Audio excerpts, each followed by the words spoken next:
Mesdames et messieurs, bonsoir. Bienvenue dans l'art entre les lignes. Alors l'art entre les lignes, ce n'est pas une conférence, c'est une émission dédiée à l'actualité des livres d'art, organisée par l'Institut national d'histoire de l'art, en partenariat avec le magazine d'art L'Œil.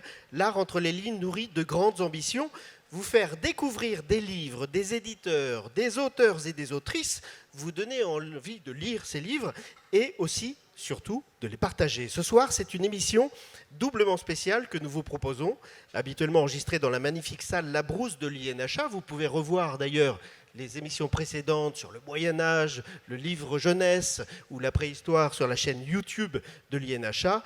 L'art entre les lignes se délocalise dans le non moins magnifique château de Fontainebleau pour s'associer à la programmation du Festival de l'histoire de l'art, programmation qui nous fait une concurrence dingue, puisqu'il y a plein de choses qui se déroulent en même temps.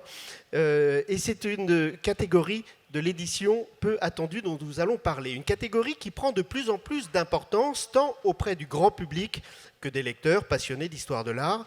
Cela s'appelle, cette catégorie, la bande dessinée. L'art entre les lignes s'intitule donc sur votre programme « L'art entre les cases ». Alors, assiste-t-on à un nouveau phénomène, voire à la naissance d'un nouveau genre, l'histoire de l'art, adaptée en bande dessinée? Si oui, à quel public ce genre s'adresse-t-il? Deux questions qui en amènent d'autres, et qui en amèneront d'autres, et des réponses, bien entendu. Comment adapter les faits historiques et artistiques en dessin et sous forme de narration? Et la bande dessinée permet-elle de poser un nouveau regard sur les œuvres d'art et les artistes? Autant de questions que nous allons poser ce soir à nos trois invités, deux auteurs et un historien de l'art, Claire Lemaine, Arnaud Desbâches et Erwin Dejas. Bonsoir Claire Lemaine, vous êtes autrice. Bonsoir. Vous êtes autrice, dessinatrice de bande dessinée, mais il s'en est fallu de peu pour que vous deveniez psychiatre. On a de la chance de vous avoir récupéré, puisque vous avez d'abord suivi des études de médecine avant de vous spécialiser en psychiatrie.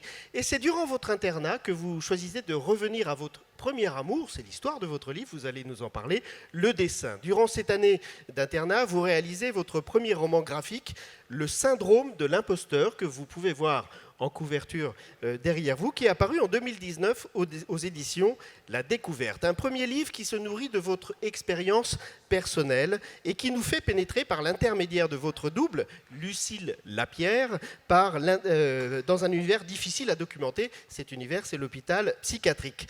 C'est parti. Allez, en 2021, vous publiez cette fois chez Seuil, 2 ans après, donc Nouvelle du dernier étage.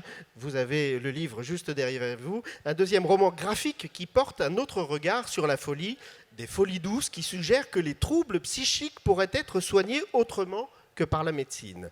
Mais vous êtes avec nous ce soir pour nous parler de votre troisième livre qui vient tout juste de paraître à La Découverte, mi-mai, il a quelques jours, il est encore tout chaud. Il s'intitule « Mon musée imaginaire ». Un essai, j'insiste sur ce mot, un essai graphique et autobiographique dans lequel vous racontez l'itinéraire de votre passion pour l'art et qui vous vient d'une personne, votre maman. Vous nous direz qui tout à l'heure. Bonsoir Arnaud Desbâches.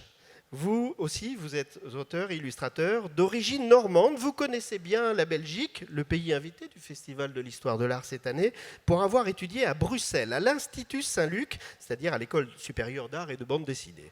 Vous avez publié de nombreux livres jeunesse, entre autres Une journée d'apicultrice et La tournée de Gaspard, tous deux sortis aux éditions Kilowatt et de l'étagère du bas. Mais surprise, en janvier dernier, vous publiez votre première bande dessinée sur un sujet plutôt inattendu, pour ne pas dire ardu, Brancusi contre États-Unis. Alors il ne s'agit pas d'une biographie du sculpteur, de l'auteur de la colonne sans fin, mais du récit d'un procès, a priori absurde aujourd'hui, qui a bouleversé l'histoire de l'art du XXe siècle. Ce procès a opposé Constantin Brancusi à l'État américain. Le pitch, en quelques lignes, c'est vous qui nous en parlerez tout à l'heure, mais en 1926, la douane américaine saisit l'oiseau dans l'espace et demande à l'artiste de s'acquitter d'une taxe au motif que l'œuvre ne ressemble pas à une sculpture. Brancusi proteste, porte l'affaire devant les tribunaux. En 1928, le juge Wayne rend son verdict et reconnaît, je cite, qu'une école d'art dite moderne s'est développée dont les tenants tentent de représenter des idées abstraites plutôt que d'imiter des objets naturels. C'est la reconnaissance de l'art abstrait. Bonsoir, Erwin Dejas. Bonsoir. Vous êtes historien de l'art, discipline que vous enseignez à l'école supérieure des Arts Saint-Luc et à l'Université de Liège.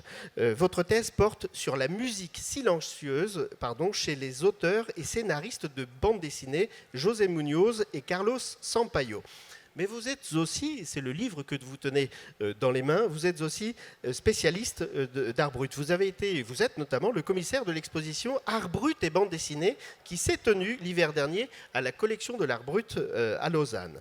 En 2008, il y a un peu plus d'une dizaine d'années, vous avez participé à la fondation d'ACME, un groupe de recherche en bande dessinée basé à l'Université de Liège qui rassemble des chercheurs d'horizons divers, l'histoire, l'économie, la sociologie, la littérature, la linguistique, et il y en a d'autres. Et ce soir, vous allez nous aider à prendre un peu plus de hauteur et à mieux comprendre ce phénomène, l'adaptation donc de l'histoire de l'art en planche, en narration, c'est-à-dire en bande dessinée. C'est parti ? Claire Lemaine, je commence par vous.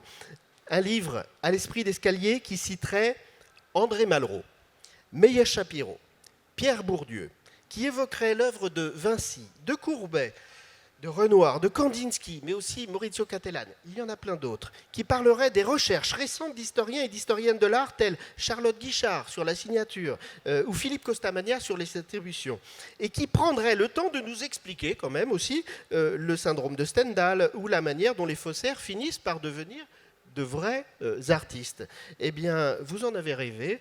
Claire Lemaine l'a dessiné pour nous et l'a mise en planche. C'est ce livre, Mon musée imaginaire. Présentez-nous, Claire Lemaine, ce livre. De quoi parle-t-il ? Un livre inclassable, a priori. Oui, donc, on m'entend ou pas ? Oui, comme vous disiez, c'est un essai graphique autobiographique et l'idée, c'était un peu de partir de mon expérience personnelle, de la façon dont mon rapport à l'art s'est construit pour évoquer tous ces sujets, que ce soit de l'histoire de l'art ou de la sociologie du goût, et de partir de mes souvenirs d'enfance avec une mère historienne de l'art, donc Ségolène Lemaine. L'idée, c'était vraiment de retrouver un regard naïf par les anecdotes de mes souvenirs d'enfance pour questionner toutes ces grandes questions qui peuvent paraître un peu galvaudées. Qu'est-ce que le beau ? Comment se forme le goût ? Etc. Et donc on passe d'un tableau à un autre, ou d'une anecdote à une autre en racontant donc des souvenirs d'enfance. Et je me suis aussi beaucoup appuyée sur des lectures pour ouvrir la réflexion, donc que ce soit d'un point de vue sociologique, beaucoup avec Bourdieu. J'ai pas mal utilisé la distinction pour parler de la façon comment est-ce que le goût est une façon de manifester son origine sociale, etc.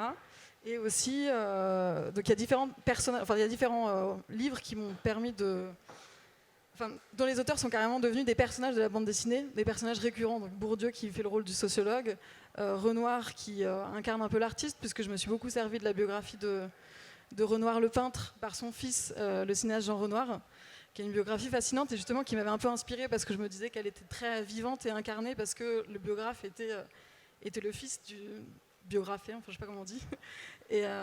Et donc c'est ça qui la rend si vivante, elle est pleine d'anecdotes hyper intéressantes.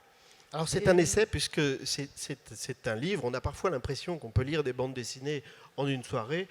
Là, autant vous dire que c'est un roman. Ouais. Combien de pages avez-vous rendu à votre éditeur, rien que de texte ? Déjà le texte c'était 200 pages et il fallait que ça fasse 200 pages de BD, donc il a fallu bien couper.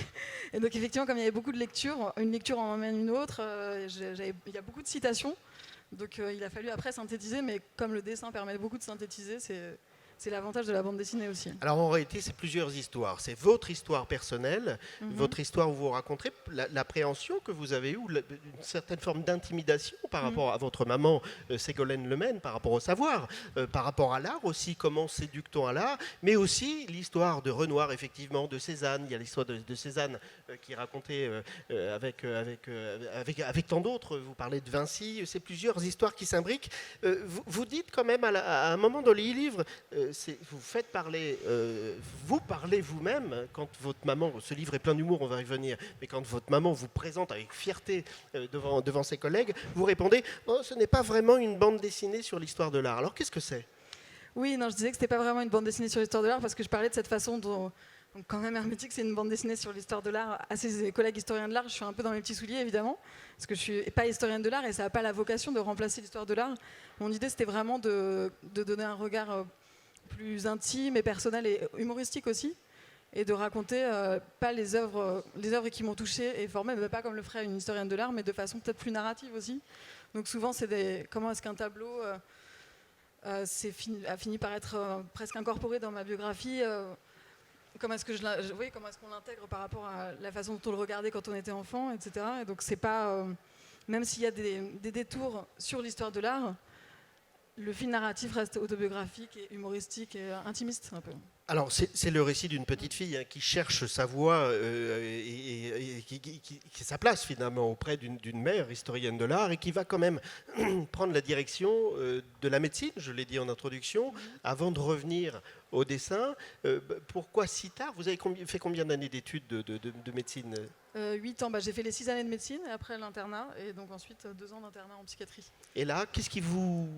C'était pas une rupture brutale parce que donc je fais de la bande dessinée depuis que je suis petite, et donc je dessine depuis toujours. Après, les études de médecine m'ont toujours un peu éloignée du dessin parce que c'est difficile de se consacrer à autre chose, et la raison pour laquelle j'ai pas continué aussi, c'est que ça me semblait difficile de combiner une activité artistique et l'exercice de la médecine, où j'ai l'impression qu'on est en ce qui me concerne, dans des dispositions assez différentes où quand on essaye d'avoir une production, d'écrire un livre et d'avoir une production artistique, on essaye plutôt d'exacerber sa sensibilité, alors qu'en médecine, en particulier en psychiatrie, on essaye d'instaurer plutôt une distance avec ses émotions. Donc j'avais l'impression que c'était des chemins assez contradictoires, et c'est vraiment ma première bande dessinée qui est inspirée de mon expérience Le syndrome de l'imposteur? Oui, le syndrome de l'imposteur. Je l'ai écrite dès que j'ai commencé mon internat en psychiatrie, je me suis dit, c'est un univers tellement méconnu, il y aurait tellement à dire, avec tellement d'idées reçues aussi.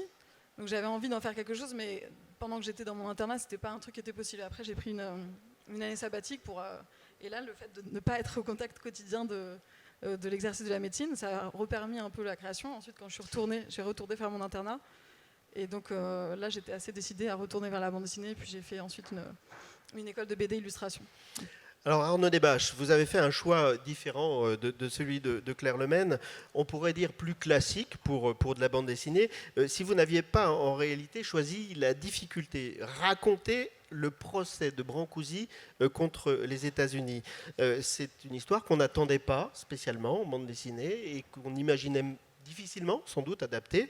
Racontez-nous peut-être déjà cette histoire, de quoi parle-t-on? Peut-être qu'on ne se souvient pas exactement, j'ai esquissé rapidement, mais on peut peut-être revenir sur cette histoire. Et pourquoi avoir choisi ce sujet spécifiquement pour votre première bande dessinée? Alors pour resituer, oui, en effet, donc vous l'avez dit, on est en 1926. Brancusi, c'est un sculpteur qui a déjà bien sa place, on va dire, dans l'univers de l'art en France dans cette première moitié du XXe siècle. Il est très ami avec Marcel Duchamp, qui lui est aux États-Unis et qui va jouer plus ou moins un rôle d'agent de l'autre côté de l'océan, et qui va l'inviter à exposer dans une grande galerie à New York. Ces œuvres donc font le voyage en bateau, et la douane décide que ce ne sont pas des œuvres d'art, donc les taxes à hauteur de 40%. Brancusi, un peu fier, décide d'attaquer les États-Unis, malgré qu'il aurait pu laisser tomber, payer, et puis c'est même pas réellement lui qui aurait payé, parce qu'il n'était pas propriétaire de toutes les œuvres.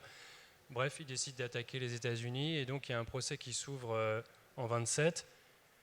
Et c'est un procès qui pourrait paraître, si on lit les minutes du procès, assez ubuesque, assez ridicule, parce que les questions qui y sont posées peuvent paraître assez stériles. Et en fait, mon travail ici, ça a été d'essayer de les mettre en parallèle avec des réels enjeux artistiques modernes, ceux de Brancusi comme ceux de contemporains à Brancusi, et d'essayer de trouver des perspectives un peu plus intéressantes dans ces questions-là, en les sortant du procès et en les remettant dans les questionnements des artistes de cette époque-là. Oui, parce que c'est aussi un livre qui donne des clés de compréhension pour un public large sur ce qu'est la sculpture, l'art moderne de l'époque. Vous disiez plusieurs protagonistes, Duchamp, il y a Fernand Léger, il y a Calder qui intervient aussi dans votre livre, il y a Rodin également. J'aimerais vous lire juste un extrait pour que l'on comprenne bien les enjeux. Vous l'ouvrez d'ailleurs, c'est la deuxième page du livre, pour montrer que vous ne rentrez pas dans le procès. C'est la alors c'est Rodin qui parle, hein, c'est Rodin qui parle à Brancusi. C'est la relation du corps à l'espace qui l'environne. Il faut sentir l'air qui nous entoure. Inspirez Brancusi. Vous sentez cet air, il faut jouer avec sa résistance, il faut le déplacer. Voyez, c'est dans cet espace que la figure doit se déployer. Il faut sentir cet espace. Là, c'est l'espace autour de la sculpture. Vous donnez ces clés vraiment de compréhension de l'art moderne. Parce que de ce que j'ai lu, ça avait l'air d'être une question importante pour Brancusi, ça avait l'air d'être une question importante pour Rodin. Les deux sont plutôt partis dans deux directions différentes au départ, en tout cas, et puis on voit des relations entre les deux beaucoup plus tard dans l'œuvre de Brancusi. Et puis cette question de l'espace, en fait, elle est perlée comme ça tout au long du livre et elle est questionnée tout au long du livre. Donc via les œuvres de Calder notamment, via les photos que Brancusi peut prendre de son atelier, via plein de petites choses dans le bouquin, la question de l'espace est importante. Alors il était important d'introduire, on va dire, cette histoire-là dès le départ, et puis du coup d'éviter de focaliser le centre d'intérêt sur la pièce qui a servi de pièce à conviction lors du procès, qui est l'oiseau dans l'espace. Parce que justement, il est là le problème, c'est que les juges et les avocats américains vont se focaliser sur cet objet-là, alors qu'on est plutôt sur une question beaucoup plus large. Et oui, parce que l'enjeu de ce procès, c'est de savoir si Brancusi est artiste ou un simple polisseur de génie. Hein. C'est ce que vous dites à un moment donné. C'est la question qui se pose, en tout cas, durant le procès. Bref, un industriel. C'est ça l'enjeu. Hein. C'est ça. Et du coup, il y a la question technique, en effet, qui revient souvent dans le procès. Et c'est l'entrée pour essayer de parler de la nuance entre l'artisanat et l'art à cette époque-là, de l'explosion industrielle de cette époque-là et de relations entre ces deux milieux souvent poreuses, voire inexistantes à certains niveaux. Et alors, pourquoi ce livre, pourquoi ce sujet vous avez travaillé, vous avez publié avant, mais des livres jeunesse. Pourquoi spécifiquement ce sujet? D'où vient-il? Je crois qu'il vient de l'école Saint-Luc, de l'Institut Saint-Luc. C'est ça, c'est un sujet qui est souvent abordé soit dans les écoles d'art, soit dans les écoles de droit, comme étant une porte d'entrée pour parler du droit d'auteur et puis de ces ouvertures de taxes ou ces fermetures de taxes des frontières. Donc c'est une anecdote que moi j'ai entendue il y a une vingtaine d'années peut-être, et puis elle est longtemps restée en moi sans savoir ce que j'allais pouvoir en faire, et puis parce que c'est très intimidant de s'attaquer à des figures comme celle de Brancusi, on va en reparler, de Calder ou de Rodin, et du coup il a fallu du temps pour que je m'autorise à aller dans ce sens-là. Alors Erwin Dejas, peut-être avant de questionner ce phénomène, s'il en est un, peut-être nous rappeler ce qu'est la bande dessinée, parce qu'il y a eu plusieurs définitions à travers, dans les années 60, il y a eu plusieurs tentatives de définition. Aujourd'hui, quelle est la définition qui prévaut? On a 4 heures. Non, il y en a plusieurs, et je ne vais certainement pas en donner une définitive, parce que justement c'est un art qui est en perpétuelle mutation. On le voit bien avec les deux ouvrages ici. C'est-à-dire que habituellement on dit qu'une bande dessinée c'est une séquence d'images. En général c'est narratif, mais ça ne veut pas nécessairement dire qu'on va raconter une histoire avec une intrigue parfaitement structurée et un dénouement à la fin. On peut avoir des bandes dessinées qui sont plus proches de la poésie que du roman ou de la nouvelle. Et puis voilà un peu le même phénomène qui a pu se passer dans les arts plastiques ou dans le cinéma, c'est que les auteurs aiment bien réinventer. Et donc voilà, c'est d'ailleurs un phénomène, je pense, qui s'est accéléré depuis une trentaine d'années. On a vu vraiment, notamment sous l'impulsion d'éditeurs dits alternatifs ou indépendants, ce que je pourrais appeler une forme de quête de nouveaux possibles de la bande dessinée, et notamment de réinventer perpétuellement les narrations. Donc on a vu apparaître des bandes dessinées abstraites, des bandes dessinées qui jouaient sur les limites de la narration, des bandes dessinées muettes, mais ça existait depuis longtemps, mais il y en a quand même eu de plus en plus. Voilà, et j'ai parfois envie de dire aussi qu'est une bande dessinée ce que son auteur veut considérer comme relevant de la bande dessinée. Alors, tenez bien votre micro, ouais. avec la bande dessinée d'Histoire de l'art, est-ce que l'on assiste ou pas, j'ai l'impression, me semble-t-il, depuis une vingtaine d'années, à un nouveau phénomène, peut-être même à la naissance d'un nouveau genre?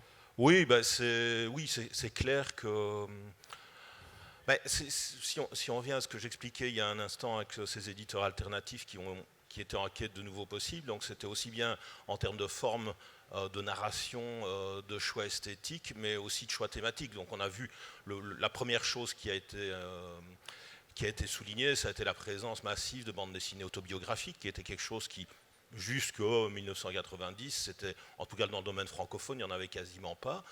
Comme si la bande dessinée s'interdisait de parler de ça, et puis elle s'est vite rendue compte qu'elle pouvait parler de toute une série de sujets, alors qu'elle avait été, on peut dire d'une certaine manière, confisquée par la fiction.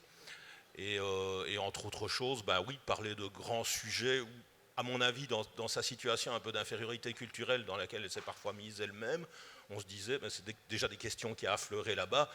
Moi, je fais jamais que de la BD. Est-ce que je vais me mêler d'aller parler de Picasso, de Brancusi ou de Marcel Duchamp?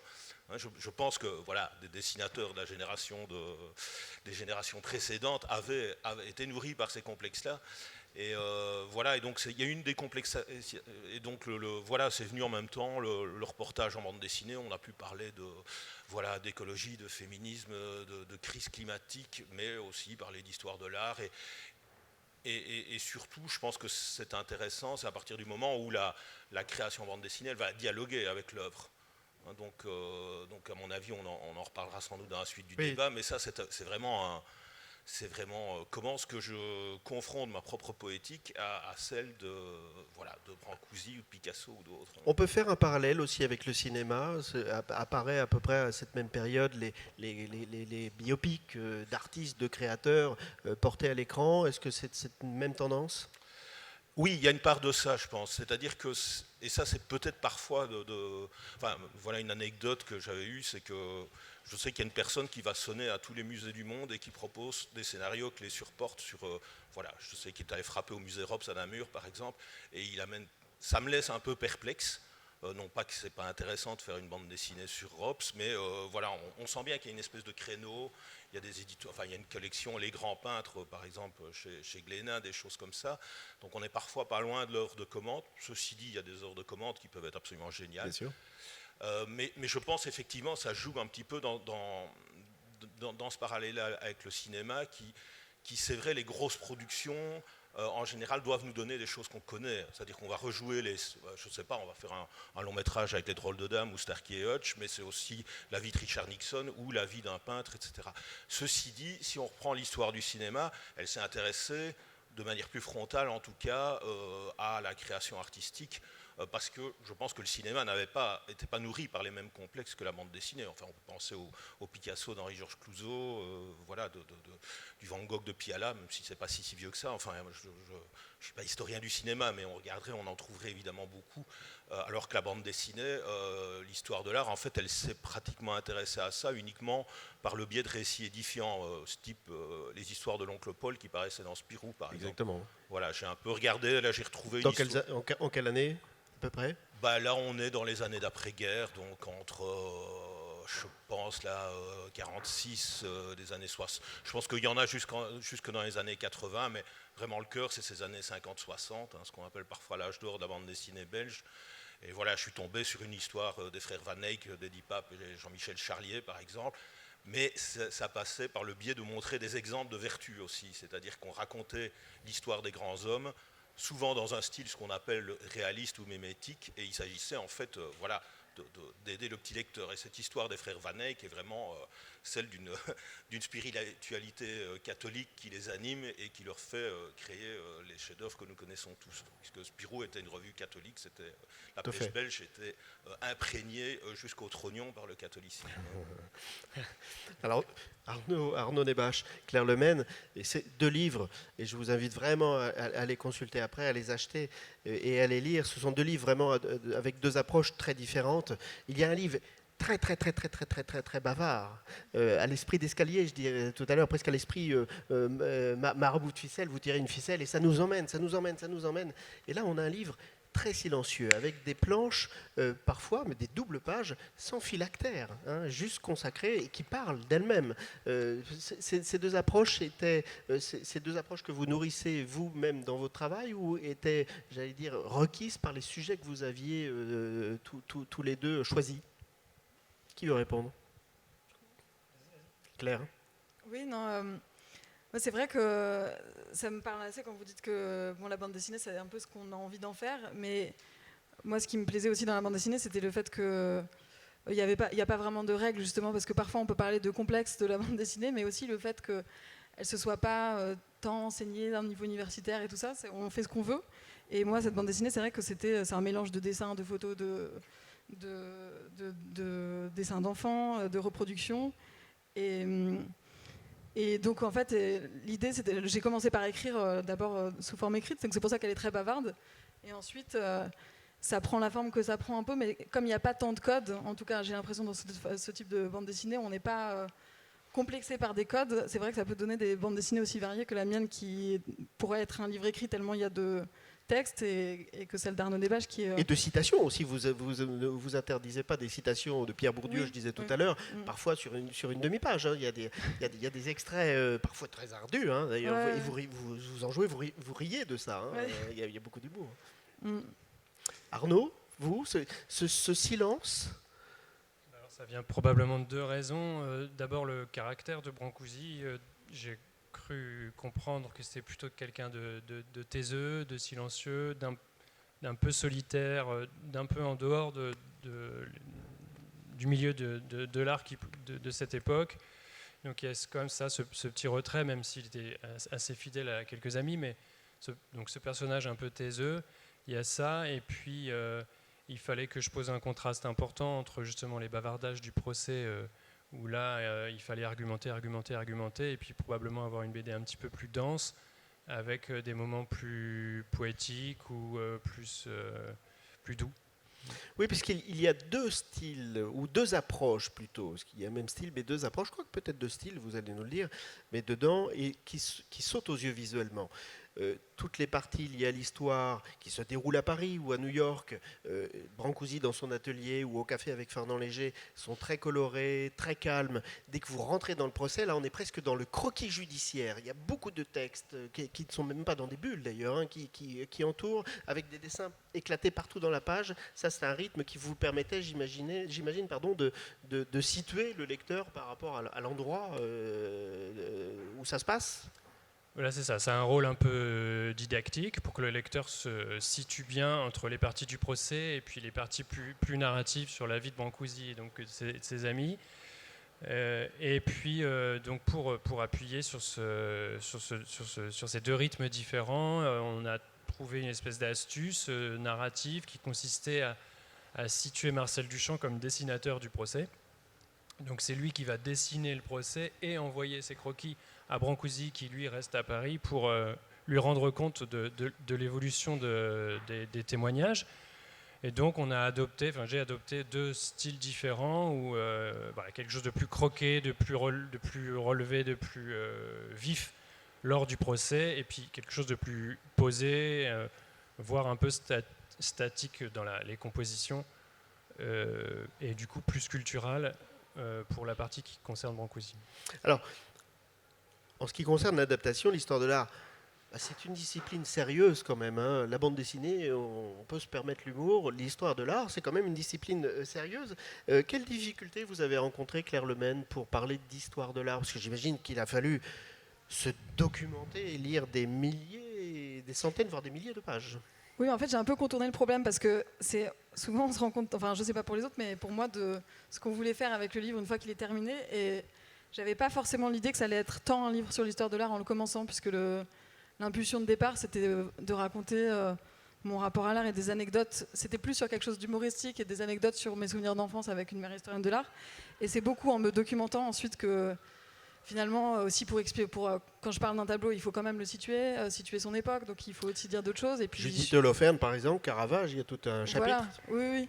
Et puis, bon, c'est sûr que quand on parle de certaines œuvres, on ne peut pas faire comme si personne n'en avait parlé avant, donc j'étais obligée de me documenter un peu, etc. Mais, donc c'est vrai oui, oui, beaucoup. Mais donc, non, j'ai pas eu la sensation, j'ai pas commencé à faire une BD en disant, bon, je vais faire une BD sur l'histoire de l'art. Quel complexe, puisqu'en fait c'est arrivé un peu par hasard presque. Vous m'avez dit que vous ne vous attendiez pas à un tel travail finalement. Non, mais en fait, oui, non, en fait, je m'attendais pas à lire autant de livres, et je m'attendais pas à ce que ce soit une BD aussi documentée finalement. Mais c'est vraiment les lectures un livre m'amenant vers un autre livre, Et souvent, en fait, vraiment, le point de départ de réflexion, c'était des souvenirs d'enfance. Et puis, on me conseillait un livre, donc ça ouvrait un nouveau débat, que ce soit philosophique, sociologique ou avec un regard d'histoire de l'art. Mais à chaque fois, ça allait vers... Donc, vous disiez marabout, bout de ficelle, c'est complètement... c'est le cheminement. C'est vraiment... je tirais une petite ficelle et puis je savais pas trop où j'allais. Donc ça m'a pas, voilà, j'ai pas commencé au pied d'une montagne. C'est la montagne qui s'est un peu créée au fur et à mesure. C'était pas La si montagne intimidant. Sainte-Victoire dont vous parlez dans le livre. Vous parlez de la montagne à un moment. De la montagne, France, ouais. je parle de montagne pour l'exposition Kandinsky surtout. Mais... Ouais, aussi. Arnaud, vous êtes dessinateur, scénariste. Vous avez bien entendu étudié l'histoire de l'art à l'Institut Saint-Luc. Où vous avez entendu parler, vous nous l'avez dit, de cette histoire. Mais vous n'avez pas fait appel à un historien de l'art. Quelles difficultés vous avez rencontrées? Parce qu'il y a deux dimensions. Il y a l'histoire de l'art dans votre livre. Et alors, il y a la partie juridique de l'autre aussi, donc très technique. Comment vous avez fait pour le travail en amont, finalement, du dessin? Il y a eu effectivement une grande partie de documentation aussi. J'ai eu la chance d'avoir un peu de temps pour lire beaucoup sur le sujet et puis pour lire aussi sur d'autres sujets et de voir comment des ponts, des passerelles pouvaient se faire entre plusieurs sujets. Et dans ces lectures, dans la première partie, en fait, je le disais un peu tout à l'heure, c'est très impressionnant de parler de ces gens-là. On se dit qu'on va se faire allumer dès qu'on va oublier un petit détail sur une allumé poignée par de la porte. communauté des historiens de Voilà, l'art, c'est c'est ça, ça. Et puis, au fur et à mesure, plus on les lit, ces gens, particulièrement Fernand Léger, qui a beaucoup écrit. Brancusi, lui, a très très peu écrit, donc ça, c'était pas mal, parce que je me suis libéré de tout ça. Et puis surtout, en fait, il y a plein de contradictions. On se rend compte que même eux-mêmes se contredisent dans leurs propres bouquins, et qu'il y en a un qui dit un truc, puis l'autre, il dit l'inverse. Donc petit à petit, j'ai réussi à démystifier un peu les personnages. Et ça m'a un peu aidé à me dire, bon, bah, si je dis des âneries, finalement, ils en ont tellement dit aussi que tout va bien. Et qu'ils ont parfois essayé de justifier leur choix après les avoir faits. Donc voilà.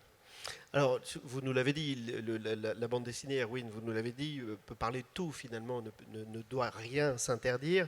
Malgré tout, quand le dessinateur, la bande dessinée vient sur un terrain comme celui de l'histoire et de l'histoire de l'art, doit-il, peut-il, faut-il s'accompagner de conseils scientifiques comme des expositions classiques, par exemple, ou non? Et quels sont les risques?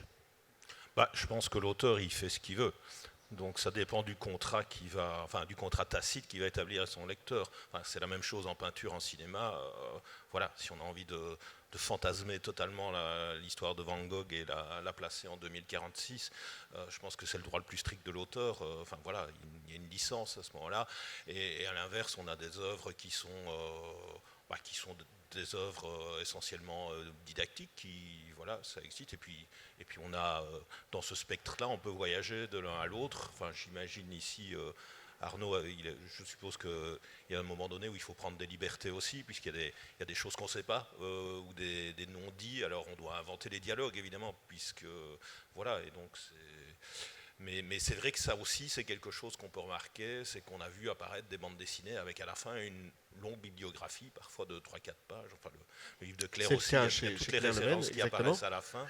Donc ça, c'est vrai que il y a 30 ans, c'était à peu près impensable. Comment la discipline histoire de l'art regarde-t-elle ce genre, ce nouveau phénomène de livres consacrés, dédiés, adaptés à l'histoire de l'art? Alors la discipline, je ne sais pas, parce que c'est plein de gens qui ont des avis tous différents les uns des autres. Comment est-ce que la discipline regarde ça? Je ne sais pas, il faut demander... Je pense qu'il n'est pas plus idiot de parler de la vie de Brancusi en bande dessinée qu'au cinéma ou dans d'autres choses. Et puis l'art lui-même parle beaucoup de lui-même, surtout ce qu'on appelle l'art contemporain. Il est quand même il s'autoréférence beaucoup. Le nombre de créations où il y a Duchamp en sous-texte, par exemple, sont innombrables.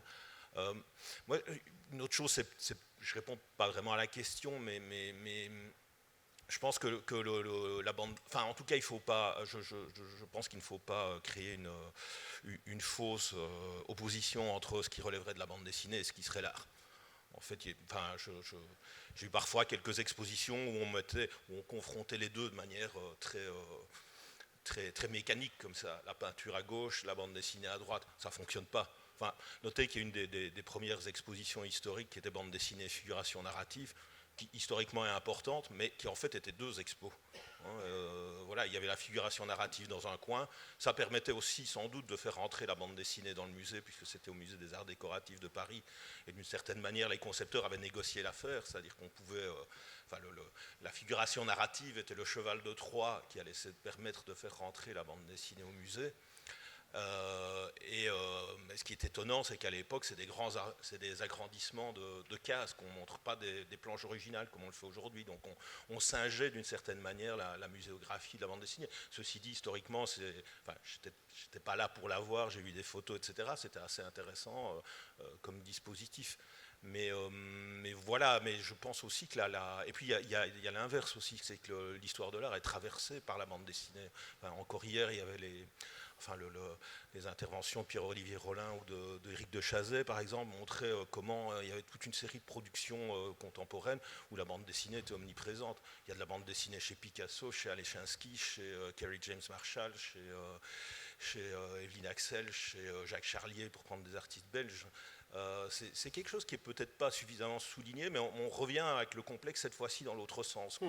Voilà. On va en reparler de la reconnaissance tout à l'heure de la bande dessinée. Je voudrais revenir sur cette question de l'équilibre, Arnaud, que vous trouvez, mais que vous avez sans doute dû chercher, entre la fiction et la vérité, parce qu'effectivement, vous ne savez pas tout, et notamment des dialogues. Il y a des dialogues savoureux dedans, mais que vous avez probablement inventés. Je crois même qu'on ne sait pas si Marcel Duchamp a véritablement assisté et dessiné le procès. Comment vous trouvez cet équilibre entre vérité historique, fiction narrative?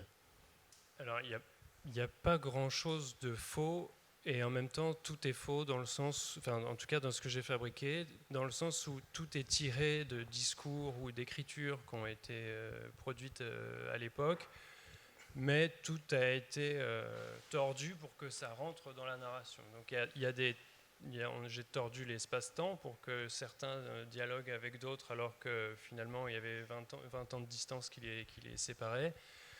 J'ai effectivement tordu le fait que Marcel Duchamp ait pu assister au procès, alors que je ne sais pas si le procès était public. Voilà, il y a plein de choses comme ça. Et en fait, ça aide à raconter une histoire, parce que sinon c'est juste théorique et documentaire. Et là, c'était pas du tout ce qui m'intéressait. Moi, ce qui m'intéressait, c'était les personnages plus que l'histoire elle-même du procès. Alors, Erwin de Jasse, il y a un risque quand même dans cet engouement, ou un revers plutôt, que l'on finisse par remplacer le fond par la forme. Vous parliez de collection tout à l'heure, les grands peintres, ce genre de choses, même si vous dites qu'il y a une production tout à fait intéressante dedans, mais que le sujet prenne le dessus sur la dimension graphique et narrative finalement de la bande dessinée. Quels sont pour vous les exemples, en dehors des 2 livres dont nous parlons ce soir, mais des exemples réussis dans cette production? Il y a un livre que j'ai beaucoup aimé, qui est Albert Auger d'Éric Lambet et Philippe de Pierrepont, qui est là aussi une forme de biographie, mais très libre, mais de nouveau qui repose sur une documentation très importante, même si ça ne se sent pas, enfin, mais de nouveau il y a des sous-couches là derrière. C'est Albert Auger qui est apparu en 2003 chez Seuil, et je crois qu'il a eu un prix, non, à Angoulême? Non, le paysage après la bataille des mêmes auteurs a eu le Fauve d'Or il y a 3 ans, si je ne me trompe, mais il est réédité dans un volume qui reprend plusieurs histoires des 2 auteurs, que j'ai vu d'ailleurs, voilà, que j'ai vu d'ailleurs sur le stand de Wallonie-Bruxelles. Chez les libraires. Voilà. Et puis les autres histoires sont bien aussi. Non, donc oui, à mon avis, c'est des questions que Claire et Arnaud se sont peut-être posées aussi. C'est-à-dire que j'ai beaucoup parlé avec les auteurs. J'avais interviewé Éric Lambet, il m'a dit j'avais une trouille mortelle quand Philippe m'a apporté le scénario, parce que qui est-ce que j'étais pour me confronter à Giacometti. Et surtout que mais c'est ça qui est intéressant, c'est que le traitement graphique n'a rien à voir avec du Giacometti. C'est un dessin qui est assez épuré, qui montre rarement les personnages de face. Voilà, il y a quelque chose d'un peu immobile dans ce dessin-là. Et il y a juste un moment, mais qui est vraiment une forme d'épiphanie, où Éric Lambet dessine comme Giacometti, enfin singe en quelque sorte son style. Et enfin, je trouve ça assez puissant en fait le moment où ce traitement graphique-là apparaît, quoi. Mais voilà, ça pose toute la question de ce que je disais tout à l'heure, de confronter deux poétiques différentes. Et c'est pas uniquement le style, effectivement, c'est de quoi on parle, ce qu'on raconte. Alors, on sépare toujours la forme du fond. Enfin, on fait ça parce que notre cerveau a besoin de séparer les choses, mais dans les faits, c'est plus compliqué. Oui, et que le dessin par la forme même qu'il prend est narratif ou n'est pas narratif. On sent que ça raconte. Voilà. Ce que l'on voit très bien chez Arnaud Desbâches avec Oui. ces planches finalement qui sont très comment dire, qui parlent énormément, dans lesquelles il y a très peu de mots. Vous avez eu Qui parle énormément avec très peu de mots. Ouais, c'est ça. C'est super. Vous avez eu la trouille, Ouais. c'est votre mot, je reprends votre terme. Vous avez eu la trouille de vous confronter, Arnaud, à Brancusi, à Calder aussi, à Marcel Duchamp, à Fernand Léger. J'ai eu un peu peur au départ, oui, évidemment. Ouais. Bah oui, parce que voilà, on l'a dit tout à l'heure, ce sont des mythes, ces gens-là, et puis leurs œuvres sont intouchables. Il y a quelque chose qu'on n'a pas le droit de modifier, comme ça. Il y a une morale au-dessus qui guette. Donc, il a fallu trouver effectivement des astuces graphiques pour les prendre dans un autre biais. J'ai essayé au départ d'essayer d'être un peu fidèle à ce qu'ils ont pu faire. Oui, au départ, vous m'avez dit que vous aviez pris un style plus réaliste. Oui, c'est ça. Ouais. J'avais essayé de faire ça au trait, avec vraiment du volume et tout. Et puis bon, très vite, je me suis rendu compte que j'allais forcément me perdre à l'intérieur de tout ça. Donc, j'ai essayé de regarder les choses dans un autre angle. Et puis d'essayer de dire les choses plutôt par la lumière, par le blanc, justement, parler d'espace tout à l'heure. Et j'ai essayé de travailler sur l'espace, sur le vide. Donc des choses qui ne sont pas de l'ordre du dessin pur, mais plutôt de ce que ça suggère. Avec quelle technique, vous avez travaillé ? C'est que du numérique, mais alors avec une technique qui peut s'apparenter à celle de la sérigraphie, dans le sens où ce sont toujours 2, 3, rarement 4 couches de couleurs qui viennent se superposer, et où je vais enlever de la matière plutôt que d'en mettre. Donc je vais aller chercher des lumières dans les dessins, et voilà, c'est comme ça que ça s'est fabriqué. Claire, je vous pose la même question. Vous avez eu la trouille, vous, de vous confronter, à tous les artistes, et pas alors tous les âges. Courbet, bien entendu, le favori de Ségolène Lemaine. Oui, après, j'essayais pas de... Il n'y avait pas d'enjeu ni de rivaliser, ni d'essayer de reproduire à la perfection leurs œuvres. Moi, je voulais qu'il y ait une... Non, il n'y a pas de copie. Vous ne singez pas Courbet, vous ne singez pas Delacroix. Moi, je voulais qu'il y ait une homogénéité graphique dans le livre, donc à peu près tout est à l'aquarelle. Parfois, quand j'ai dessiné les impressionnistes, j'ai fait du pastel pour que ça fasse cet effet un peu plus flou. Mais en fait, il y a certains dessins certaines peintures où il y a la reproduction. Quand j'en parle vraiment, Judith et Holoferne du Caravage, comme je parle vraiment dans le détail des détails vraiment, du côté vraiment très pictural du tableau, je voulais qu'il y ait quand même l'original. Mais sinon, en fait, je partais plutôt... comme il y a tellement de peintres dont j'ai parlé et pas un seul, donc j'avais pas l'impression de marcher sur les plates-bandes d'un seul peintre. Je me disais plutôt que soit c'est pour les lecteurs qui connaissent le tableau, donc c'était pas si grave que le tableau ne soit pas fidèle, et sinon c'était plutôt une idée pour les gens qui ne me connaissent pas, que ce soit de partager mon affection de ces œuvres et de donner envie d'aller les voir, et elles sont disponibles même dans les musées ou sur internet facilement. Moi, en fait, en dessinant ces œuvres, je me suis aussi beaucoup servi d'internet, parce que maintenant on peut vraiment zoomer dans les œuvres de façon incroyable. En fait, il y en a certaines que j'avais même pas vues d'ailleurs et que j'ai découvert de façon numérique, et ensuite en les voyant, c'est incroyable la façon dont on peut zoomer, rentrer très proche dans l'œuvre. Et puis ça a été aussi un peu une leçon de peinture en fait pour moi. En fait, j'ai appris à dessiner un peu comme ça en recopiant les œuvres. C'est ce que vous disait Ségolène Lemaine, qui vous disait les artistes ont appris en copiant les maîtres. Oui, voilà. C'est comme ça qu'on a transmis. Oui. Et d'ailleurs, cette idée de musée imaginaire, en ce moment, il y a l'exposition Manet-Degas à Orsay, où on raconte comment apparemment ils se seraient rencontrés au Louvre en peignant les tableaux des grands maîtres, et on voit leur propre reproduction, donc c'est leur propre musée imaginaire. Et après, le titre même de musée imaginaire, c'est venu, en fait, c'est en recopiant toutes ces œuvres et en les mettant bout à bout que mon musée imaginaire s'est constitué, mais c'est un peu accidentel. Et c'était vraiment de les recopier qui m'a permis. Enfin, c'était une leçon de peinture, effectivement, de faire cette BD. Comment est venu le titre? Il y a un passage savoureux sur le titre de votre deuxième ouvrage, Nouvelles du dernier étage, avec votre éditeur, les échanges qu'il y a pu y avoir. Puis finalement, la difficulté pour revenir à votre choix initial. Là, vous n'en parlez pas dans ce livre, Mon musée imaginaire. Le titre, vous l'aviez dès le départ ou il est venu à la fin? C'est votre éditeur, la découverte? Non, il était un peu présent, mais on l'avait pas. En fait, le titre initial, non mais c'est toujours intéressant la question des titres, parce que c'est vrai que le titre final, ça appartient à l'éditeur, donc c'est comme la couverture, on n'a pas le mot final quand on est auteur, même si on pourrait penser quand même que le nom c'est important, mais donc c'est ce qui s'est passé un peu pour ma deuxième BD. Mais en fait, non, le nom initial c'était, enfin moi j'avais un dossier dans mon ordinateur qui s'appelait L'art, maman et moi, et ensuite effectivement l'art, maman et moi. Et ensuite, une des premières lectures que j'ai faites, c'était Le musée imaginaire d'André Malraux, et qui est un texte qui jalonne toute la BD et qui est fascinant. Et en fait, effectivement, ensuite, au fur et à mesure de l'écriture de la bande dessinée, c'est apparu que j'étais en train de dessiner mon propre musée imaginaire. Donc on a gardé ce titre, bien que ce soit le nom d'un autre livre de Paul Venn, qui a aussi écrit un livre qui s'appelle Mon musée imaginaire. Mais donc on a quand même gardé le titre. Voilà. Oui, puisque votre maman, c'est un livre autobiographique, et votre maman est extrêmement présente du début jusqu'à la fin. Elle a eu une part importante finalement, vous le dites, et à la fois intimidante. C'est ce qu'on comprend, c'est que votre passion vient de votre environnement, mais en même temps, ça vous a intimidé quand même là. C'est pas facile. Oui, alors dans l'enfance plus, oui, c'est vrai que c'est ce que je raconte au début. Pour moi, ça m'est jamais venu à l'idée d'être artiste, parce que les artistes, c'était les œuvres de ma mère. Déjà, c'était ma mère. Je savais bien que les artistes, c'était des hommes morts au 19e ou 20e siècle, donc c'était pas possible d'être artiste.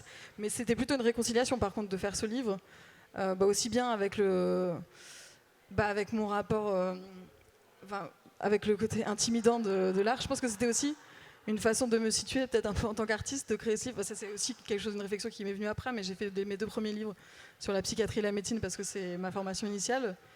Et donc là, c'était un peu aussi une transition, un livre qui justifiait un peu mon parcours. Et sur le côté intimidant, donc du fait d'avoir une mère historienne de l'art, je pense que aussi ça a été...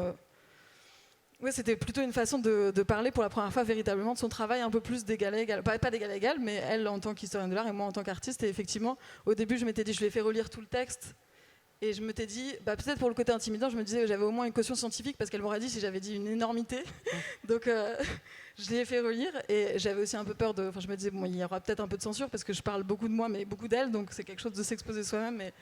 Et autre chose de raconter plein d'anecdotes personnelles sur une personne. Et en fait, non, j'ai pas été du tout censurée, donc elle respecte la liberté. Et comment a-t-elle d'expression reçu le des livre une artistes. fois terminé, du coup, parce qu'elle a lu le texte au départ? J'ai pas Comment fait a-t-elle passer le reçu? micro. On posera la question tout à l'heure. Okay. On ira la voir à la fin. On posera la question. La technique, vous avez parlé, Arnaud Nebache, vous avez parlé de notre technique. Claire, vous, c'est l'aquarelle. C'est l'aquarelle, votre technique de prédilection. Mais alors, ça ne vous interdit pas d'intégrer des photos, d'intégrer des collages, d'intégrer vos premiers dessins que vous avez scannés, vos dessins d'enfants. Voilà, c'est comme vous disiez, Erwin, tout à l'heure, finalement, c'est le champ des possibles qui est ouvert. Est-ce que ces 2 BD, pour vous, tous les deux, vous ont fait évoluer votre style, ou vous ont ouvert de nouveaux horizons, finalement, vous ont fait avancer dans votre travail?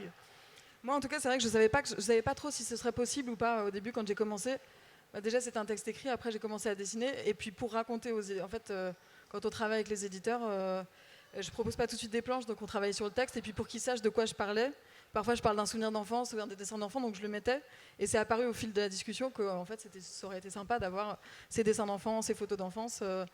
Et oui, donc ça a complètement ouvert le champ des possibles. Donc, le dessin en lui-même, il était déjà proche du dessin que j'avais dans ma deuxième BD. Mais le côté très collage, technique mixte, c'est quelque chose qui est apparu pour moi avec cette BD-là. Arnaud, pour vous? C'était le style. Oui. Est-ce que finalement, vous êtes parti sur un style réaliste au départ, et puis vous avez fait évoluer votre style?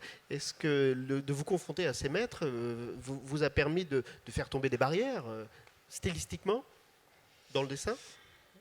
En tout cas, le livre n'était pas forcément dédié à être fait en bande dessinée au départ, et du coup, je l'avais pas pensé comme ça. en l'écrivant que je me suis aperçu que la bande dessinée pouvait être un bon... Enfin, je commençais à faire des illustrations, en fait, puisque je viens du livre jeunesse, où on est plutôt sur un format texte, image, et l'image, en une fois, doit raconter beaucoup de choses et doit se tordre pour raconter autre chose que le texte. Et plus je dessinais, plus je m'apercevais que, je morcelais finalement mes illustrations en plusieurs dessins, parce que ce déplacement dans l'espace me permettait de raconter davantage de choses. Donc la BD s'est imposée comme ça. Donc si cette expérience-là a pu modifier mon travail, c'est dans ce sens-là. C'est dans le sens où je pouvais vraiment m'approprier la page pour séquencer, pour trouver des manières de travailler l'espace-temps aussi, beaucoup, puisque ça permet quand même beaucoup de liberté dans la manière de se déplacer dans le temps, ce qui est beaucoup plus difficile avec une seule image en jeunesse. Donc voilà, je pense que la suite de mon travail sera forcément beaucoup plus séquencée comme ça, beaucoup plus... Vous nous direz sur quoi vous travaillez peut-être tout à l'heure, on aura peut-être la primeur. Erwin Dejas, les livres de Claire Lemaine et d'Arnaud Desbâches, et j'ai envie de dire comme ces livres qui parlent d'histoire de l'art, à quel public s'adressent-ils ? Ceux qui aiment bien ça, ça il faut peut-être demander à l'éditeur comment il prévoit ces créneaux. Ce qu'on voit beaucoup, c'est que dans les musées, dans les boutiques, il y a de plus en plus de bandes dessinées, quoi. Donc c'est une manière justement pour les éditeurs et surtout pour les musées. Le Louvre est éditeur, le Centre Pompidou, Orsay, tous les grands musées, pas que les grands musées. C'est une manière pour eux d'aller aussi chercher, ce qui n'est pas le cas pour vos deux livres, mais d'aller chercher des nouveaux publics. C'est possible, ou alors le public a changé aussi. C'est-à-dire que je pense que voilà, il y a quand même je pense que globalement, dans l'esprit de beaucoup de gens, le fait que la bande dessinée soit une espèce de sous-culture de caniveau, je pense que ceux qui le pensent ne seront bientôt plus là. Ils sont très vieux. Donc voilà, et donc on a enfin compris qu'on pouvait s'en emparer, et c'était d'une ringardise absolue il y a 40 ans. Aujourd'hui, c'est sexy comme c'est pas possible de faire de la bande dessinée. Donc voilà, on s'en empare partout, mais c'est vrai, les musées les prennent. On a eu les collections du Louvre, mais on a de la bande dessinée, par exemple, dans les quotidiens, dans les magazines, etc. Il y a 30 ans, je travaillais pour un quotidien belge, j'avais proposé de demander à des auteurs de bande dessinée de faire de réagir sur l'actualité, par exemple sous la forme d'une bande dessinée. Le rédacteur en chef, Marie Honnet, aujourd'hui il y en a partout, et à tel point que c'est même parfois l'indigestion n'est pas loin. Alors juste les publics, vous aviez, Arnaud et Claire, un public en tête quand vous avez écrit. C'est un livre sur la transmission, hein, quand même, votre livre. C'est un livre sur la transmission de votre maman à vous, mais pas qu'à vous d'ailleurs, à vos sœurs aussi. Votre papa est très présent aussi, mais c'est aussi un livre de transmission de vous au lecteur, de transmission de votre passion en même temps que du savoir de l'histoire de l'art. Vous l'aviez ça en tête, vous aviez un certain type. J'avais pas forcément un public type en tête, mais c'est vrai qu'une des réflexions de départ, c'était aussi que moi j'ai trouvé ça très riche de grandir avec une mère historienne de l'art, et que faire une visite avec un historien de l'art ou un conservateur de musée, c'est toujours merveilleux, et on se dit toujours que c'est un peu dommage que ça aille pas plus loin, enfin que toutes ces anecdotes elles soient pas partagées. Donc c'était quand même l'idée aussi d'avoir un public très large. Donc je pense que ça peut être aussi bien des historiens de l'art qui peuvent trouver ça drôle, parce qu'il y a aussi un peu une satire des historiens de l'art dedans. C'est Glenn Lemaine, vous la comparez à Michael Jackson, c'est ça? Je dis pas de bêtises? Ah, c'est pas moi, hein, ça vient pas de moi. Non, c'est ses fans, effectivement. Il y avait un phénomène de groupie. Oui, autour, voilà. Donc là, on est vraiment au festoche de dingue. Et donc il y avait un peu, oui, il y a pour les historiens de l'art, mais aussi l'idée que ce soit pour un public très large, en fait, il y a vraiment l'idée dans mon livre de ne pas rendre l'art intimidant, de parler aussi de façon humoristique de comment est-ce qu'on se sent dans les musées. Il y a toute une page où je parle un peu des us et coutumes dans la visite d'un musée, de la cinétique des foules, de façon humoristique voilà, oui, il y a des passages savoureux sur les audio-guides, oui, notamment, qui sont très drôles aussi. Oui, mais donc enfin, toute cette idée, c'était quand même que le public soit assez large, enfin un public intéressé ou un public juste curieux, et que ça donne envie d'aller au musée, donne envie d'aller voir les œuvres. que ce soit adulte et même en fait, je pense jeune adulte aussi. Alors, la quatrième de couve est l'inverse du livre, parce qu'il n'y a qu'une phrase, un voyage intime, réjouissant et décomplexant à travers l'histoire de l'art. C'était ça le projet. Oui, alors c'est la phrase de l'éditeur, mais c'est vrai qu'en fait, finalement, c'est un peu ça, oui. Arnaud, vous aviez un public en tête, je ne crois pas, mais après vous avez découvert un public, lors des signatures notamment. Oui, j'avais pas de public en tête en le faisant. Je l'ai fait assez égoïstement, on va dire, pour le plaisir, parce que c'est quand même un jeu très chouette de jouer avec ces petites marionnettes d'artistes et qu'on peut manipuler dans tous les sens et faire dire à peu près ce qu'on veut. Donc ça, c'était une démarche plutôt égoïste. Effectivement, dans les salons, dans les rencontres, c'est un public que j'avais pas l'habitude de voir, évidemment, puisque je suis en jeunesse. Donc, déjà, les adultes font moins de bruit, c'est pas mal. Et donc, j'entends c'est pour mon papa ou c'est pour mon grand-père, et ce sont des choses que j'avais encore jamais entendues. C'est un public, à mon avis, plutôt 40 et plus. Il se trouve que c'est mon âge, donc par chance, je crois que mes centres d'intérêt ne sont pas très loin de ceux du grand public. Vous avez besoin plus de calme, alors, aujourd'hui, d'un peu plus de calme, c'est ça? C'est ça. Les publics, on en a parlé, l'humour est important aussi. C'est une manière de transmettre l'humour. Vous comparez à un moment donné, il faut le dire, le Festival de l'Histoire de l'Art d'aujourd'hui, le Festival de l'Histoire de l'Art auquel nous sommes, au Festival de Woodstock quand même. C'est un peu le Woodstock de l'Histoire de l'Art, là, quand même. C'est le Woodstock de l'Histoire de l'Art. The place to be. Erwin de Jazz, vous êtes d'accord? C'est le Woodstock de l'Histoire de l'Art. Vous, quel âge depuis hier? Mais j'étais pas là à Woodstock, donc je ne saurais pas comparer. Je peux comparer avec Angoulême un peu, c'est quand même différent. Alors, le phénomène est-il lié, Erwin de Jazz, à la reconnaissance de la bande dessinée? Vous en avez un peu parlé, mais j'aimerais qu'on approfondisse ce sujet-là. La reconnaissance cette année a été assez importante.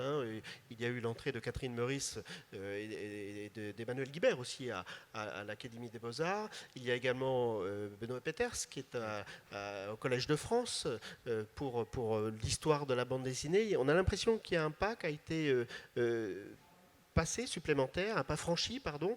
C'est gagné cette reconnaissance? On en est où sur ce plan-là? Oui, c'est... à tout le moins, on peut dire que la reconnaissance la légitimité culturelle, maintenant il faut voir ce qu'il y a derrière tout ça, est plus forte qu'il y a 30 ou 40 ans, ça c'est sûr. Il y a un sociologue qui s'appelle Éric Maigret qui a théorisé justement pas mal la question de la reconnaissance culturelle de la bande dessinée, et il dit que ça n'empêche que malgré tout, c'est des textes qui ont encore déjà quelques années, mais quand même il dit que cette légitimité elle reste quand même toujours problématique. Et c'est vrai que quand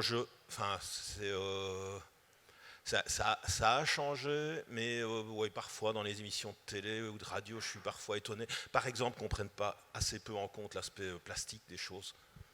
Comme si, en fait, la vogue du roman graphique, pour le meilleur, évidemment, on peut lire des longues bandes dessinées, comme celle de Claire, qu'on va mettre sur sa table de nuit et qu'on va lire en 4 fois. Et d'un autre côté, ce terme de roman, il me dérange un petit peu aussi. Roman graphique vous dérange? C'est-à-dire qu'il y a des choses qu'on peut assimiler à des romans, mais c'est pas que du roman, quoi. C'est-à-dire que ça peut raconter quelque chose, mais c'est aussi toujours un objet plastique. Et si on écoute certaines chroniques radiophoniques, souvent on a, pour une chronique de 2 minutes, on a 3 secondes de considération assez générale sur le dessin. Et en règle générale, souvent les journalistes ont du mal à parler de cet aspect plastique. Souvent ils nous racontent l'histoire, ils pitchent le récit, et puis on dit c'est super parce que ça raconte ça, ok, mais ça le raconte comment, quoi. Oui, je suis assez d'accord, et c'est vrai que sur la question de la légitimité, c'est vrai que cette année il y a eu le Collège de France, des faits comme ça culturels, institutionnels importants, mais sur ce qui est du relais médiatique, souvent en fait dans les pages livres, dans les revues, il y a plein de pages livres, et la BD c'est toujours... Il y a une BD en fait, en général, c'est une petite BD, c'est comme si c'était quand même un sous-genre du livre, la BD en fait. Même si on dit aujourd'hui que dans l'édition, c'est ce qui a sauvé un peu tout ce qui est livre avec des images, que ce soit bande dessinée ou livre de do it yourself, etc. C'est un truc qui a relancé le monde de l'édition. Pour autant, je trouve dans les relais médiatiques, ça n'a pas une grande place en fait. Alors vous avez de la chance parce que déjà un livre, par rapport au livre d'histoire de l'art, là il y en a zéro hein, dans les médias de matériel. Donc vous avez quand même beaucoup de chance. Hein. À l'université, c'est enseigné depuis combien de temps? C'est sans doute différent d'ailleurs en Belgique qu'en France, hein, la discipline. Oui. Vous êtes enseignant depuis 2001 Oui, les premiers cours que j'ai donnés sur l'histoire de la bande dessinée, c'était en 2001 à l'Université de Liège. Écoutez, ça mériterait vraiment une vraie recherche, d'autant que les pionniers de ça sont en train de disparaître. Je pense qu'il y a un premier moment de cristallisation qui doit se faire autour de mai 68, quelque chose comme ça, avec notamment des cours de Pierre Coupry à la Sorbonne. Je ne sais pas si l'intitulé de bande dessinée s'y trouvait, mais en tout cas, là, on est dans cette période où on va remettre en cause les modèles culturels. Et donc, c'est assez naturellement que la bande dessinée arrive là-bas. Elle est importante en mai 68, en tout cas, c'est cette période-là, globalement. Hein, ça n'a pas commencé en mai 68, ça a commencé un peu avant et ça s'est poursuivi après. Mais on a quand même assisté à un renouvellement profond des arsenaux thématiques, stylistiques et narratifs de la bande dessinée. Donc voilà, on met un peu les choses à plat dans cette période-là. Et puis je pense qu'il y a eu peut-être un second moment où les choses se sont quand même un petit peu plus, davantage installées. Parce qu'on avait donc ce groupe Acme que j'ai cofondé en 2008. On n'était pas les seuls à le faire. Hein, c'était quelque chose qui était dans l'air du temps aussi. Et au moment où on l'a créé, on ne s'est pas dit qu'on allait... on ne se situait pas dans une histoire quelconque ou pas. Mais je pense que ce qui se passait aussi, c'est qu'on est là à un moment donné, début des années 2000, où il y a déjà eu une série d'œuvres prescriptrices. Par exemple, comme Brian Satrapi, Jimmy Corrigan de Chris Ware, L'Ascension du haut mal de David B., Persepolis de Marjane Satrapi, qui sont un peu des bouquins qui ont quand même eu un succès colossal et qui en même temps avaient présenté suffisamment d'éléments pour être légitimants. Voilà. Parce que moi je pense que Gaston Lagaffe, par exemple, les premiers, ceux de Franquin, c'est au moins aussi intéressant que Persepolis, mais ça reste inscrit dans le domaine du divertissement. Mais n'empêche qu'on peut l'analyser et que qu'une analyse du travail de Franquin va montrer toute la puissance de cette poétique et toute l'inventivité qu'il y a derrière. Mais là en plus on avait ça et on avait des sujets qui pouvaient aussi accrocher la presse. Je pense que, je n'ai pas parlé aussi de Maus, d'Arch Spiegelman, là c'est 86. Il faut un petit peu de temps pour qu'il arrive, mais je pense ça aussi ça a vraiment été quelque chose d'important. C'est-à-dire qu'on avait tout là-dedans. C'est qu'on avait le grand sujet et on avait une œuvre qui était qui repensait totalement les codes de la bande dessinée. Maus dont vous parlez dans votre livre. Est-ce que c'est un livre qui a été important pour vous? Je pense que pour l'histoire de la bande dessinée, c'est sûr. Et effectivement, parce que dans la BD, je dis aussi que c'est le seul roman graphique, que c'est la seule BD qui n'a jamais reçu le prix Pulitzer. Donc c'est vrai que c'est assez emblématique, c'est une vraie reconnaissance quand même. Je sais, Erwin, que vous avez lu les deux livres et que vous les avez beaucoup aimés, qui sont très différents. Si vous deviez donner envie de les lire, parlez-nous. Je ne suis pas le rattaché de presse, hein, mais je trouve, le livre de Claire, c'est parce que vous parliez de Marabout bout de ficelle, moi je vois un herbier là-dedans. Et je trouvais que le début avec ces étiquettes de vin qui sont collées m'apparaissait un peu comme une forme de mise en abîme du propos général. Alors je ne sais pas, je me trompe peut-être, mais j'avais l'impression que ça parlait surtout de cette... moi j'ai ça plutôt avec la peinture aussi, mais avec la bande dessinée je l'ai très fort, c'est-à-dire cette envie de le prendre à bras le corps, de se fondre là-dedans. Il y a cette querelle entre Heidegger et Shapiro, et puis il y a Derrida qui revient par-dessus. Il me semble que ça parle de ça, même si c'est un livre qui est traversé par toute une série de lignes de fuite. En tout cas, j'aime beaucoup l'image de l'herbier. Pardon ? J'ai dit, j'aime beaucoup l'image de l'herbier. C'est vrai qu'un musée imaginaire, c'est un herbier d'œuvres d'art, en fait. Ouais. Et le fait qu'on met aussi des choses, qu'il y a des dessins d'enfants, qu'il y a des photographies, qu'il y a du dessin, qu'il y a du texte, ça crée, ça fait un ensemble très très hétérogène, mais qui est intéressant par son hétérogénéité. Et sinon, le livre d'Arnaud, moi, on en a déjà un peu parlé, mais je trouvais vraiment intéressant ces passages quasiment muets, qui sont, enfin, que je sens un peu comme des chorégraphies, en fait. Avec et là, c'est de la sculpture. Alors, la peinture, c'est quelque chose qu'on peut chorégraphier aussi, mais en sculpture, on tourne autour du sujet, on tourne autour de l'objet, il monte, il descend, voilà. Et donc ça, il y a quelque chose d'extrêmement dynamique qui fonctionne remarquablement bien. Je trouve que c'est très très bien rythmé. Parce que effectivement, parler des procès, ça cause tout le temps. Donc ça, c'est un truc pas évident à monter. Un peu dans tout, hein, même au cinéma où c'est presque un genre, le film de procès, mais là, je trouve que c'est assez habile d'avoir fait revenir finalement dans une question qui est juridique, d'avoir fait revenir le processus de création artistique, parce que ça pose quand même aussi dans ce rapport avec la bande dessinée, c'est comment on représente l'acte créatif avec un art qui en fait c'est des espaces-temps qui sont cloisonnés, quoi. Donc comment est-ce qu'on se débrouille avec ce dispositif-là? Alors je ne sais pas si les éditions d'Argo et La Différence qui ont édité... La découverte, pardon, pas La Différence. La découverte ont édité... J'ai déjà dit la bêtise la dernière fois. Oui, mais en fait, j'ai remarqué que tous les gens qui viennent de l'histoire de l'art disent toujours La Différence. Voilà, et ils ont dit pareil au musée d'Orsay. Ça, il va falloir... vous qui avez fait de la psychanalyse, on va discuter après. Mais je ne sais pas s'ils cherchent un attaché de presse, mais en tout cas, vous feriez un bon attaché de presse. Merci, Erwin Dejas. Alors, avant peut-être de voir si vous avez des questions, messieurs, dames, je vais peut-être parler de votre actualité, parce que vous avez des livres dans les tuyaux. Alors là, on a parlé de romans, et je crois que c'est le cas pour vous. Hein. La prochaine, c'est pas une BD, si? Non, c'est un roman aussi, effectivement. Donc c'est un roman à paraître aux éditions Gallimard. C'est une sorte de roman autobiographique et essai sur la fausse couche, comment est-ce que ça peut être vécu, le tabou social, la façon dont c'est enseigné en médecine.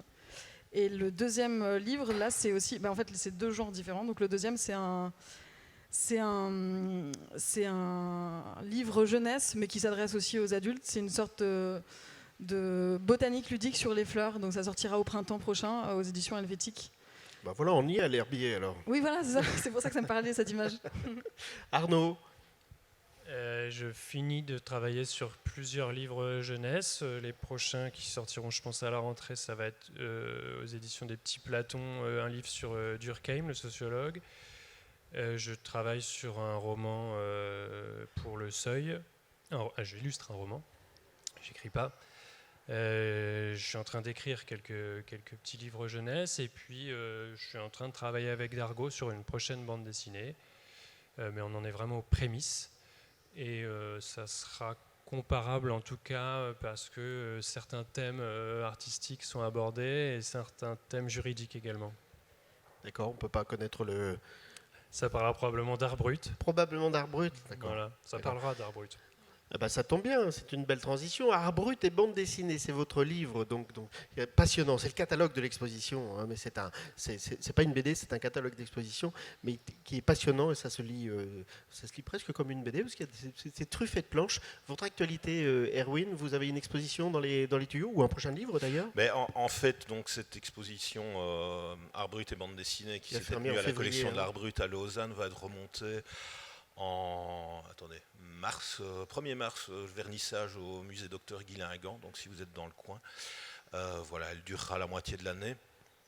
Il y aura peut-être, enfin on est en train de discuter, mais il y aura peut-être un addendum à ce catalogue parce que voilà, il y a certaines œuvres qui avaient été montrées à Lausanne et qui ne pourront pas l'être parce qu'elles sont trop fragiles.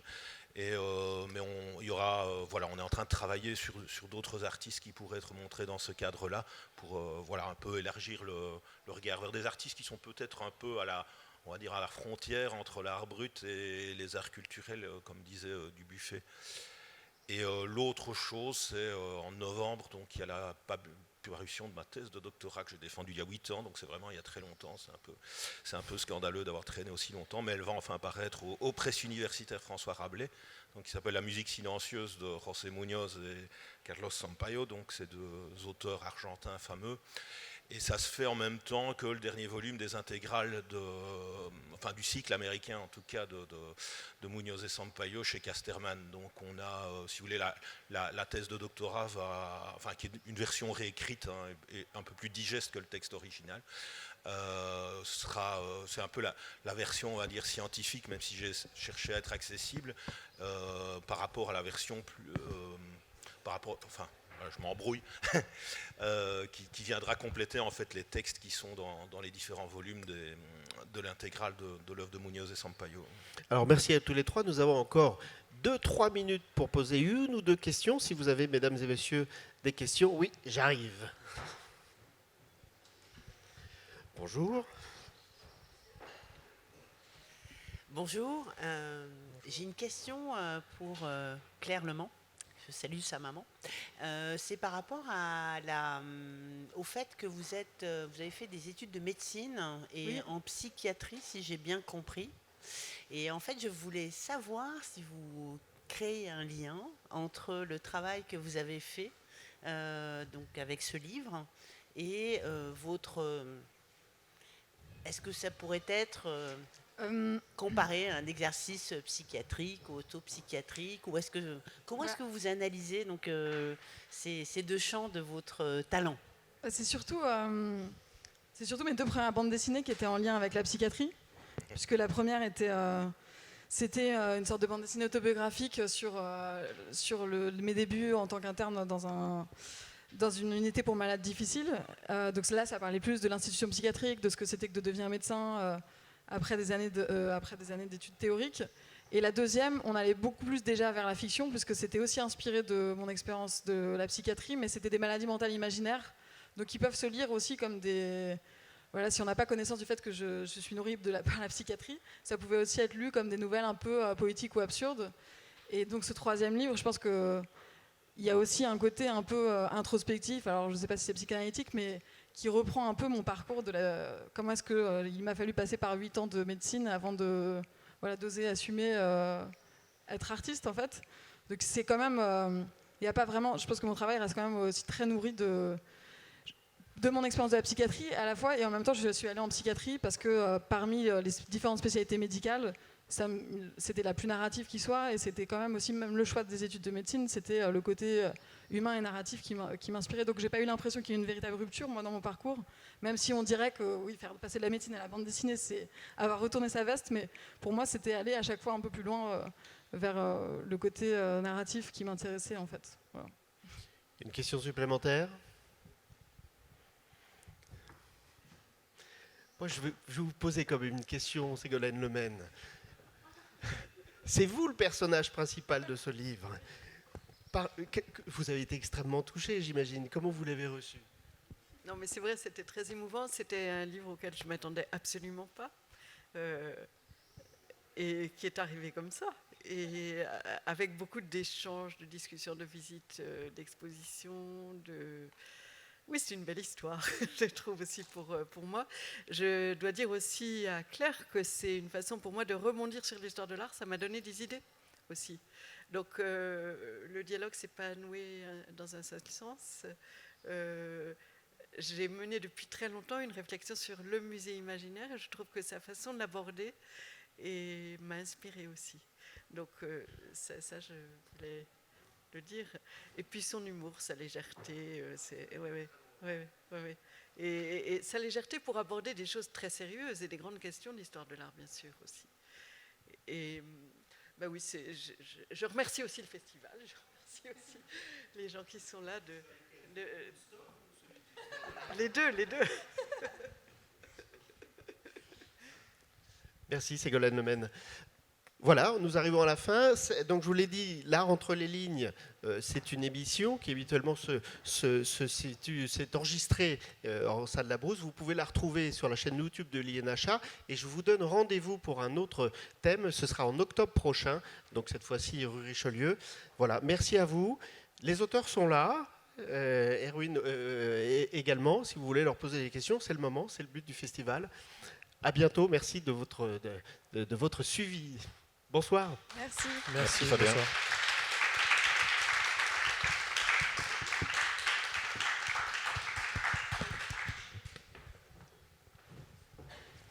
Si le micro est encore ouvert, je signale juste